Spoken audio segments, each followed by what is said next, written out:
सत्कर्म करे, अहंकार नहीं।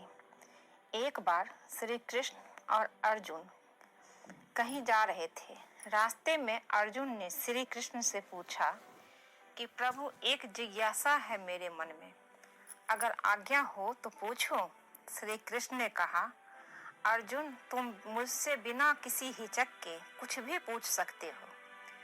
तब अर्जुन ने कहा कि मुझे आज तक यह बात समझ नहीं आई कि दान तो मैं भी करता हूँ, परंतु सभी लोग कर्ण को ही सबसे बड़ा दानी क्यों समझते हैं। यह प्रश्न सुनकर श्री कृष्ण मुस्कुराए और बोले कि आज मैं तुम्हारी यह जिज्ञासा अवश्य शांत करूंगा। श्री कृष्ण के पास ही स्थित 2 पहाड़ियों को सोने का बना दिया।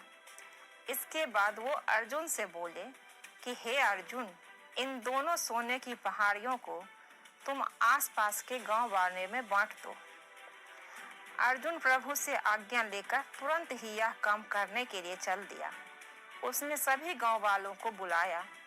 उसने कहा कि वो लोग पंक्ति बना ले, अब मैं सोना बांटना शुरू करूंगा, और सोना बांटना शुरू कर दिया। गांव वाले ने अर्जुन की खूब जय जयकार करनी शुरू कर दी। अर्जुन सोना पहाड़ी में से तोड़ते गए और गांव वालों को बांटते गए। लगातार 2 दिन और 2 रातों तक अर्जुन सोना बांटते रहे। उनमें तब तक अहंकार आ चुका था। गांव के लोग वापस आकर दोबारा से लाइन में लगने लगे थे। इतने समय पश्चात अर्जुन काफी थक चुके थे। जिन सोने की पहाड़ियों से अर्जुन सोना तोड़ रहे थे, उन दोनों पहाड़ियों के आकार में जरा सी भी कमी नहीं आई थी। उन्होंने श्री कृष्ण जी से कहा कि अब मुझसे यह काम और ना हो सकेगा, मुझे थोड़ा विश्राम चाहिए।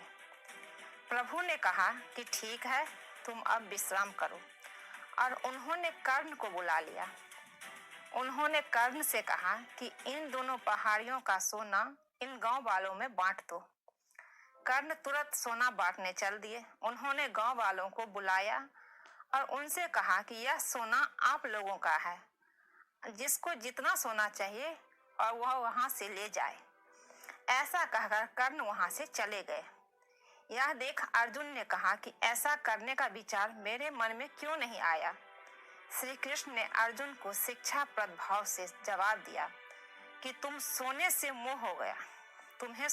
मोह हो गया था। तुम खुद पर निर्णय न कर रहे थे कि किस गांव वाले को कितनी जरूरत है। उतना ही सोना तुम पहाड़ी में से खोद कर उन्हें दे रहे थे। तुम में दाता होने का भाव आ गया। दूसरी तरफ कर्ण ने ऐसा नहीं किया। वो सारा सोना गांव वाले को देकर वहां से चले गए। वो नहीं चाहते थे कि उनके सामने कोई उनकी जय जयकार करे या प्रशंसा करे। उनके पीठ पीछे भी लोग क्या कहते हैं, उससे उनको कोई फर्क नहीं पड़ता। यह उस आदमी की निशानी है जिसे आत्मज्ञान हासिल हो चुका है। इस तरह श्री कृष्ण ने खूबसूरत तरीके से अर्जुन के प्रश्न का उत्तर दिया। अर्जुन को भी अब अपने प्रश्न का उत्तर मिल चुका था।